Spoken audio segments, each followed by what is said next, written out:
apa kabar? Saatnya Anda menyimak berita Semarang bersama saya Tabita Putri. Sejumlah berita menarik akan kami sajikan untuk Anda. Berikut 3 berita utama hari ini. Terobos lampu merah, bus tabrak pikap di jalur selatan Pati, 1 orang tewas. Mayat perempuan dengan kondisi terpotong setengah ditemukan di hutan desa Wlahar, Brebes. 12 pelaku tawuran maut di desa Suba, Batang akhirnya ditangkap. 6 diantaranya masih di bawah umur.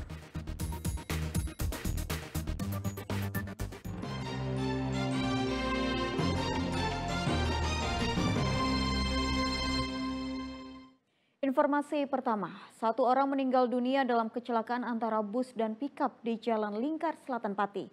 Kecelakaan terjadi karena bus menerobos lampu merah.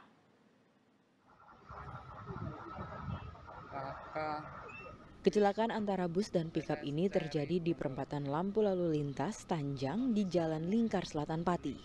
Kecelakaan pada Selasa pagi ini mengakibatkan sopir dari pikap meninggal dunia di lokasi. Kecelakaan terjadi karena bus Jaya Utama menerobos lampu merah. Saat itulah pikap melaju dan berbelok dari arah berlawanan. Kecelakaan antara kedua kendaraan pun tak terhindarkan. Bus Jaya Utamanya itu menerobos lampu merah, jadi beberapa saat sudah menyala merah, kemudian dari sopir tetap melaju sehingga menerobos lampu merah, dan pada waktu bersamaan dari arah yang berlawanan ada KBM pickup yang pada saat itu menyala lampu hijau, dia akan berbelok ke kanan kemudian tertabrak oleh bus tersebut. Untuk akibat kecelakaan tersebut ada korban jiwa, 1 orang dari pengemudi pickup mengalami luka sehingga mengakibatkan beliau meninggal dunia.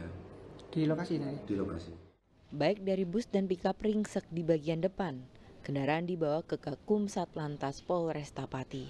Sementara korban, warga desa Sambirejo meninggal dunia karena terluka parah di kepala. Arif Nur melaporkan dari Pati. Kecelakaan hingga merenggut nyawa juga terjadi di Sragen.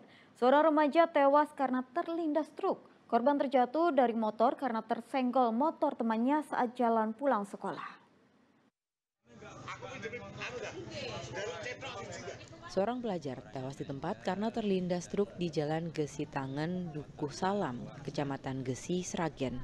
Kecelakaan ini membuat warga sekitar berkumpul di lokasi kejadian.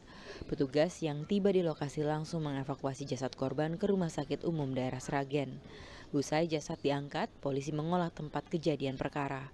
Warga yang jadi saksi kejadian menyebut, awalnya korban yang merupakan pelajar SMK itu pulang sekolah beramai-ramai dengan temannya. Di tengah jalan, motornya bersenggolan dengan motor lain hingga terjatuh di sisi jalan berlawanan. Di saat bersamaan, sebuah truk melintas dan melindas korban dan rekannya.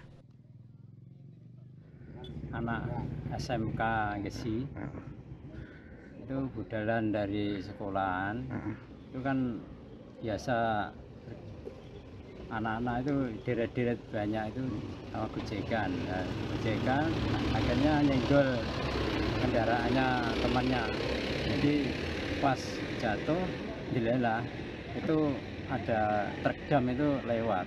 Jadi ya langsung di bawah roda yang belakang. Meninggal di tempat, Pak? Meninggal di tempat. Selain menewaskan 1 pelajar, rekannya yang mengemudikan motor mengalami patah tulang dan dirawat di rumah sakit di Kartasura. Jarak jatuhnya korban dan temannya dengan truk membuat sopir tak bisa menghindar hingga kecelakaan tak terhindarkan. Korban 2. Korban ya 1 dibawa ke RSUD dan yang satunya dibawa ke Karima. Rawat di Karima sadar. Setelah jatuh dari arah berlawanan ada truk dam. Karena jaraknya terlalu dekat untuk sopir dam sendiri tidak bisa menguasai laju kendaraan dan akhirnya menabrak si korban dan meninggal di tempat. Olah tempat kejadian perkara telah digelar. Polisi menahan kendaraan motor dan truk serta pengemudinya ke unit Laka Satlantas Polres Sragen. Supir truk diminta memberi keterangan soal detail kecelakaan itu. Heri Prasetyo melaporkan dari Sragen. Sementara itu di Klaten, sebuah rumah warga terbakar. Api berasal dari tungku kayu yang lupa dimatikan pemilik rumah.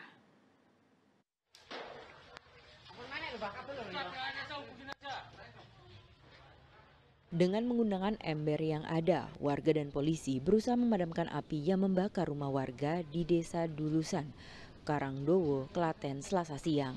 Namun api yang cepat membesar tak mampu diatasi dengan alat pemadam ala kadarnya. Setelah beberapa waktu, petugas pemadam kebakaran baru tiba di lokasi. Mereka melakukan pendinginan sehingga api tak muncul kembali. Diduga kebakaran dipicu karena pemilik rumah Sri Megang lupa mematikan tungku kayu bakar usai memasak. Akibatnya, api merembet dari dapur hingga ke ruang tamu. Dia merasa memasak menggunakan kayu bakar, lalu ditinggal ada kegiatan, sehingga balik kurang lebih jam 1-an. Kondisi ruangan tempat dapur sudah dalam kondisi terbakar. Artinya apa? Ya memang ada kelalaian, dia lupa untuk memadamkan apian pada saat dia membakar menggunakan kayu bakar. Itu ditinggal kemana, Pak? Ditinggal ke kantor pos ya, ada kegiatan di kantor pos, setelah itu pulang, namun kita sudah kondisi sudah api sudah menyala. Awalnya saksi melihat api muncul di ruang dapur, namun saat pemadam tiba, api sudah sampai ke ruang tamu. Butuh waktu 30 menit untuk memadamkan seluruh api. Saksi melihat bahwa api sudah membesar di bangunan dapur, kemudian melaporkan ke warga dan relawan setempat. Unit kami mengeluarkan 1 unit dengan